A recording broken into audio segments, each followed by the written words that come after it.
আরেকটি ঘোষণা আপনাদেরকে করতে চাই। হাদি একটা অসাধারণ কাজ শুরু করেছিল।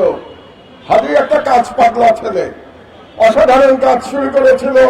কালচারাল ফ্যাসিজমকে মোকাবেলা করার জন্য সে একটা সেন্টার তৈরি করবার উদ্যোগ নিয়েছে।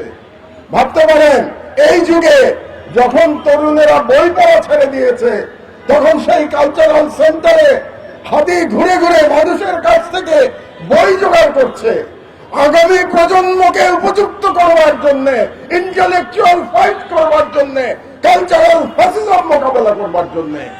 এতটা দূরদর্শিতা ছিল হাদির মধ্যে। আমি আপনাদের সামনে, সকলের সামনে, আমি আজ থেকে হাদির সেই কালচারাল সেন্টারের দায়িত্ব গ্রহণ করলাম। হাদির কালচারাল সেন্টার আমি এটা চালিয়ে নিয়ে যাব ইনশাআল্লাহ।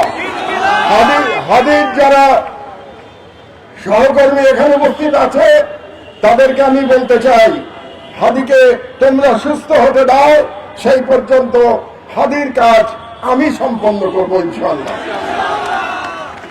আজকে আমাদের সময় এসেছে, আমাদের সবাইকে রুখে দাঁড়াতে হবে, ঐক্যবদ্ধ হতে হবে, 5ই আগস্টে ফিরে যেতে হবে। আর যে রাজনৈতিক নেতারা শুধুমাত্র ক্ষমতায় যাওয়ার জন্য 5ই আগস্টকে অস্বীকার করবে, ভারতীয় হেজেমনির সাথে সারেন্ডার করবে, আওয়ামী ফ্যাসিবাদকে পুনর্বাসিত করতে হবে, সেই সমস্ত রাজনৈতিক ব্যক্তিকে আপনারা প্রত্যাখ্যান করুন।